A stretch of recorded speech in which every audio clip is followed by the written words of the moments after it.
नमस्कार, मैं हूं कुमार साहिल और आप देख रहे हैं एएनबीसी। हम अभी बिहार चुनाव के दौरे पे हैं और बिहार दौरे पे हम हर जगह जा रहे हैं जहां पे जनता की आवाज़ मुखर हो रही है। हम इसी सिलसिले में पहुंच गए हैं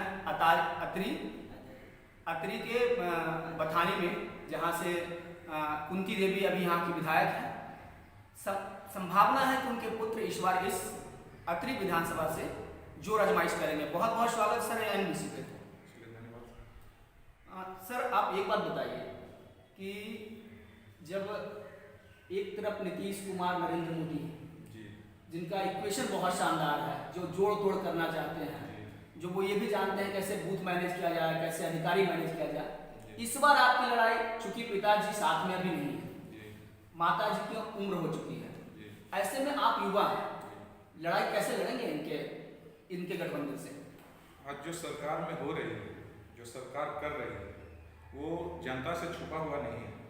आज जिस प्रकार से बेरोजगारी बढ़ रहा है, नरेंद्र मोदी जी वादा किए थे कि हर साल 2 करोड़ नौकरी देंगे, लेकिन वो वादा निभा नहीं पाया और बोल रहे हैं कि पकौड़े तले। तो जो कुछ भी हो रहा है, युवाओं लोग को तो ये समझ में आ रहा है कि हम लोग बेरोजगारी झेल रहे हैं। जहाँ तक की बात है आम जनता की, तो जिस प्रकार जो कोरोना का स्थिति हुआ और जो कोरोना में लॉकडाउन हुआ, तो हमारी सरकार पहले से उसकी व्यवस्था नहीं, डायरेक्ट लॉकडाउन बंद कर दिया गया। जो रोज कमाने खाने वाले लोग थे, आज भूखमरी के कगार पे आए हुए हैं और ये सारी जनता देख रही है कि सरकार क्या कर रही है और इसका जवाब जनता देगी। पिछले बार कुछ दिनों से, कुछ सालों से जनता भूल भुलैया में रखी गई है, लेकिन इस बार जनता के सामने साफ दृश्य हो गया है कि किस प्रकार ये सरकार हम लोगों को ठगने का काम कर रही है, बेरोजगारी बढ़ाने का काम कर रही है, हम लोग गरीबी में झेल रहे हैं। जनता सारी बात को जान रही है। एक बात बताइए, अभी लालू जी बिहार में नहीं है, जेल में है, राबड़ी देवी जी सक्रिय नहीं है, तेजस्वी जी उप मुख्यमंत्री बने, टिकट बंटवारे को लेकर बहुत गहमागहमी होने वाली है। आपको कैसे लगता है तेजस्वी जी ये पूरा प्रेशर हैंडल कर लेंगे? आप भी युवा हैं, तेजस्वी जी भी युवा हैं। तेजस्वी जी तो जरूर ही करेंगे, नेता प्रतिपक्ष हैं और वो सारी बातों को, जो सरकार की कमियां को सामने लाकर रख रहे हैं और वो उनके मन में जो विचार है, जो इस बिहार को विकास करने की जो उनकी मानसिकता है, उस आधार से तो मैं देख रहा हूँ तेजस्वी यादव परिपक्व नेता है और सारी बातों को समझते हुए, और हम लोग आपस में जो भी होगा, जो नेता प्रतिपक्ष का तेजस्वी जी का फैसला होगा, हम लोग मानेंगे। हम लोग राजद के सदस्य हैं और जो भी हुक्म होगा ऊपर से बड़े नेता का, हम लोग को सक्रिय होकर स्वीकार करेंगे। जी, एक अहम सवाल है कि इस नीतीश और मोदी, सुशील मोदी की जो सरकार है, नरेंद्र मोदी जी की सरकार है, उस सरकार में, उसके पहले जब लालू जी की सरकार थी तो वो जंगल राज करते थे। आज स्थिति बद से बदतर हो गई है। आप उत्तरी बिहार जाइए, दक्षिणी बिहार जाइए, भूख और रोटी का सवाल हर जगह मुंह बाहर खड़ा है। ऐसी स्थिति में आपको क्या लगता है कि अपोजिशन, जो आप लोग हैं, विपक्षी पार्टी, ये बात जनता तक क्यों नहीं पहुंचा रहे हैं कि ये जंगल राज है या फिर इस जंगल राज में आप लोग के लिए कोई जगह नहीं है? आप लोग ये पहुंचाने में नाकाम साबित हो रहे हैं क्या? ऐसा बात नहीं है, सारी जनता इस बात को जान रही है कि किस प्रकार ये सरकार चला रही है। पिछले 15 साल जो लालू जी की सरकार था, तो ये लोग बोल रहे थे जंगल राज। आज जो स्थिति है, बालिका गृहकांड, आप छुपा हुआ नहीं है किस प्रकार बड़े बड़े नेता उसमें शामिल थे, मंत्री शामिल थे, किस प्रकार बालिकाओं का इज्जत लूटा गया, किस प्रकार सृजन का घोटाला किया गया। ऐसा 57 घोटाले नेता प्रतिपक्ष ने गिना चुके हैं कि किस प्रकार हम लोग को लूटा जा रहा है। और आप अभी देख रहे हैं कि बाढ़ की जो समस्या है, जो उत्तरी भारत है, आप देख रहे हैं, बिहार है, जो देख रहे हैं कि क्या समस्या झेल रही है। लोग सड़कों पर आकर अपना रात बिता रहे हैं, उन लोग का कोई व्यवस्था नहीं किया गया है और उसके बाद भी सरकार बोल रही है कि मेरा सुशासन की सरकार है। किस प्रकार हत्या हो रहा है, दिन प्रतिदिन हत्या हो रहा है और इसके बाद भी बोलती है कि सुशासन की सरकार। कैसा सुशासन है जिसमें आप बालिकाओं का इज्जत लूट रहे हैं, घोटाले पे घोटाले कर रहे हैं, भ्रष्टाचार पे भ्रष्टाचार कर रहे हैं। आज ब्लॉक में जाइए आप, आज कर्मचारी के पास में डिमांड अलग कराने जाइए तो 500 रुपये डिमांड है, और ब्लॉक में जाइए, थाना में जाइए तो पैसा का डिमांड है। कोई भी काम सिर्फ पैसा पे नहीं हो रहा, भ्रष्टाचार तो भरा हुआ है और आम जनता इससे एकदम सारी बातों को सब कुछ समझ चुकी है कि ये सरकार दलालों की सरकार है, जो पैसे पे काम करवाना जानती है। ये सरकार पदाधिकारियों की सरकार है जो सिर्फ पैसे लूटने का काम कर रहे हैं।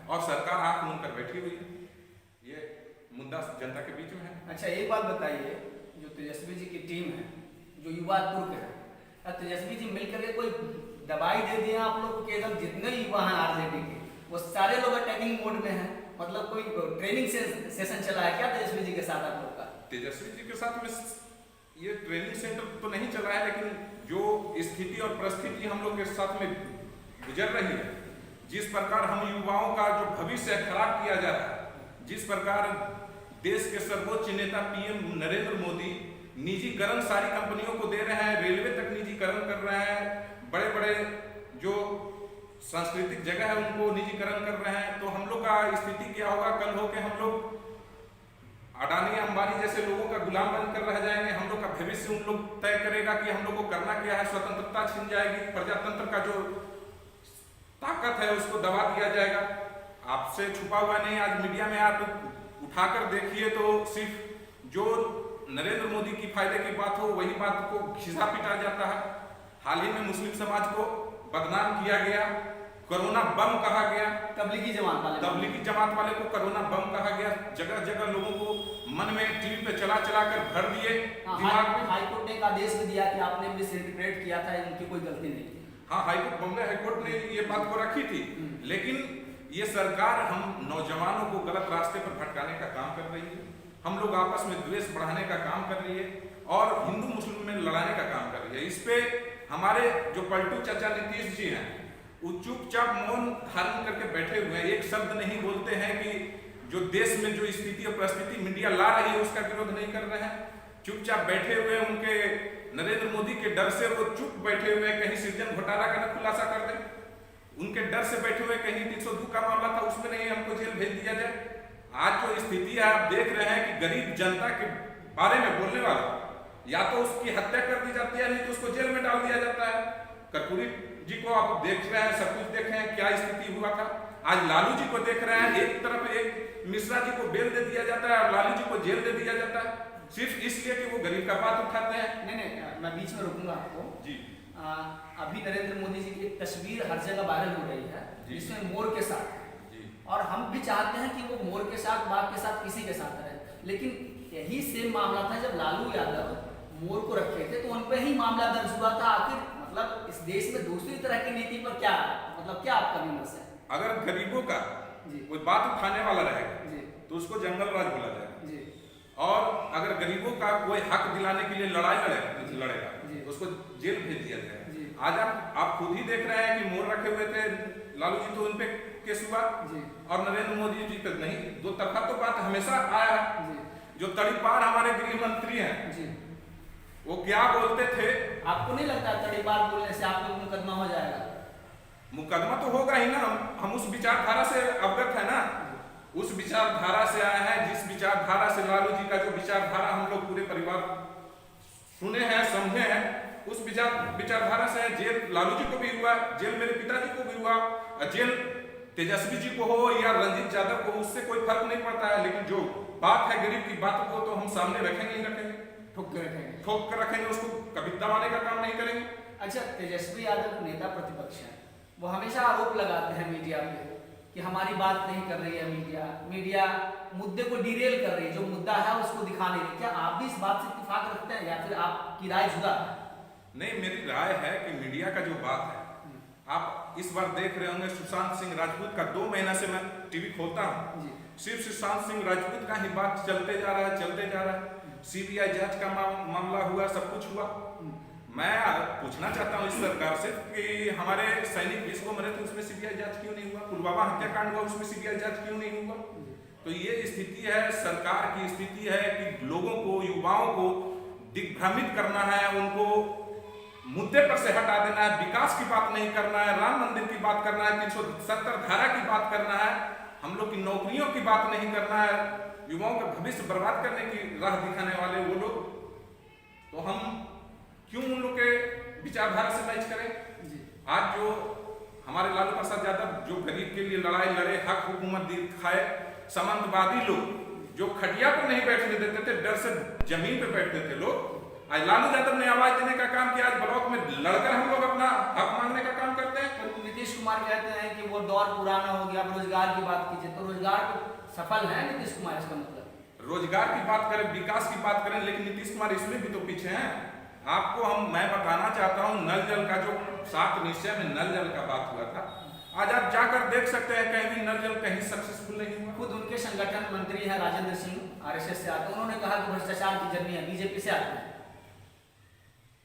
उनको जो कहना है, लेकिन आपके सामने तो दिख रहा है ना कि भ्रष्टाचार किस तरीके से फैला हुआ है। आप अभी भी जाइए कर्मचारी के पास में डिमांड डाला करने के लिए, पहले पैसा निकाल कर रख लीजिए। थाना में जाइए, किसी मुद्दा पे पहले पैसा निकाल कर रख लीजिए। वीडियो के पास जाइए, पहले पैसा निकाल कर रख लीजिए। विकास की बात हो कहाँ रही है, सिर्फ तो भ्रष्टाचार की बात हो रही है। और स्थिति इतना बद से बदतर होगा, जो ये सरकार अगर रह गई तो हमारा देश गुलामी की ओर जाने वाला है। अच्छा एक बात बताइए, अभी चुनाव आने वाले हैं और चुनाव को लेकर के बहुत लोग इधर उधर पाला बदलने जा रहे हैं। किसी को लगता है नरेंद्र मोदी जी के साथ में रहेंगे, रंजीत जी सुन रहे हैं जी, तो फायदा ज्यादा होगा, केंद्र में भी वही है, कहीं इधर भी तो कोई मामला नहीं रहेगा? नहीं, ऐसा कोई मामला नहीं। हम लोग शुरू से राजद में थे और गरीबों की जो पार्टी है उसमें हम लोग हमेशा रहे। हम लोग पे जितना भी आफत आया, कुछ भी हुआ, मेरे पिताजी जेल तक गए, बहुत सारे ऑफर भी आए कि आपको बाहर कर दिया, लेकिन हम लोग सिर्फ गरीबों की पार्टी है। पाला बदल लीजिए, हिस्सा बदल लीजिए, कुछ ऐसा नहीं, हम लोग, हाँ वो हुआ, लेकिन हम लोग ने हर हालत में नकारा और हम लोग राजद में हैं, राजद में रहेंगे और हमेशा जिंदगी भर राजद में रहेंगे। जी। तो एक बात बताइए रंजीत यादव जी, चुनाव सामने है, बस तिथियों की घोषणा होना बाकी है, सरकार अपनी तरह से काम कर रही है। क्या अत्रि विधानसभा के जो भी जनता है, जो भी युवा है, जो भी महिलाएं हैं, उनको क्या संदेश देना चाहेंगे? रंजीत यादव क्या करना चाहेंगे? उनको मैं संदेश देना चाहूंगा कि जो हम लोग विकास किए हैं, मैं आपको बताना चाहता हूँ कि आजादी के बाद से 1952 से विधायक लोग बनते आ रहे हैं और जनता से भी मैं पूछना चाहता हूँ, आजादी के बाद से बहुत सारे विधायक बने, लेकिन आज तक एक ईंट दिखाई नहीं पड़ा। मेरे याद में यहाँ किसी गांव में रोड नहीं था, लोग खटिया पर टांग के पानी में से होके खटिया पर टांग के डिलीवरी पेशेंट को झोला छाप डॉक्टर को लाकर दिखाते थे। आज मेरे पिताजी, आज लालू प्रसाद यादव जी का देन है कि यहाँ हॉस्पिटल है। हम लोग ब्लॉक करने के लिए दूर जाते थे पैदल अत्रि, आज मेरे पिताजी और लालू प्रसाद यादव जी का देन है कि यहाँ ब्लॉक है। और ये इतना ही नहीं, मेरे पिताजी मंत्री पद त्याग करके बोले कि लालू यादव को कि सब डिवीजन बना दीजिए, आज अनुमंडल निंचक बथानी लिखा था और मेरे पिताजी का लाया हुआ। आज जितना भी गांव में जा रहे हैं, श्रीमती कुंती देवी का दिन है, सब आज कोई भी गांव ऐसा नहीं छूटा हुआ है जो रोड से छूटा हुआ है, बिजली से छूटा हुआ है। यहाँ तक कि मेरे पिताजी राजनीति से जब लाइन ला रहे थे तो अपने कंधे पर पॉल टांग टांग के गड़े थे। आज जो विकास किए हैं वो विकास दिखता है। मैं तो दावा ठोकता हूँ कि 1995 के पहले कोई भी विधायक ये बता दे कि मैंने काम किया इस गांव में जाकर। आज हर जगह सामुदायिक भवन है, आज हर गांव में आप जाइएगा स्कूल दिखाई पड़ेगा। जी मैं कुछ और लोगों से मिलते आ रहा था तो उन्होंने कहा कि ठीक है प्रतिनिधि अच्छे हैं, लेकिन उनको प्यार ज्यादा अपने इलाके से, खिजरसराय वाले इलाके को प्रेम है ही नहीं, क्या है? नहीं, सही है क्या? नहीं, मैं बताना चाहता हूँ कि खिजरसराय ने हमको पिछले बार नहीं मौका देते, इस बार 5 साल मौका दिया। मैं आपको बताना चाहता हूँ कि एक गांव में गए, गांव का कहना था, वो उत्तरी में पड़ता है खिजरसराय, जगडीहा गांव है, लड़नकिया गांव है और बहुत सारे नुनिया बीघा वगैरह बहुत सारे गांव हैं। उन लोगों ने कहा कि आजादी के बाद आजाद होने के बाद भी आज तक मेरे गांव में आज तक 4 व्हीलर नहीं पहुंचा, 2 व्हीलर नहीं पहुंचा। आज दिन है ये 5 साल आप लोगों ने मौका दिया, खिजरसराय वाले लोगों ने मौका दिया, आज वहां दोनों तरफ से रोड गया हुआ है, आज वहां लाइन पहुंचा हुआ है। इससे बड़ी बात क्या, हम खिजरसराय को छोड़ ही नहीं सकते।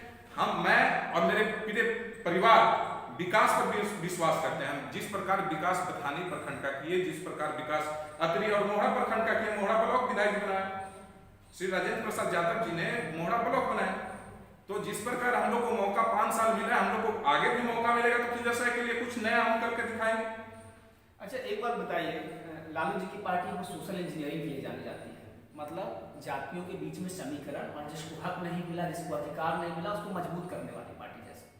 आप एक बात बताइए, क्या जाति का मुद्दा अभी भी है बिहार में? क्या जाति से अभी भी कुछ जातियां जो है डिप्राइव्ड जातियां हैं, ओबीसी, पिछड़ी, दलित जातियां, वो अभी भी परेशान है? कहीं कुछ ऐसा मामला है जमीन पे, लगता है आपको रंजीत यादव?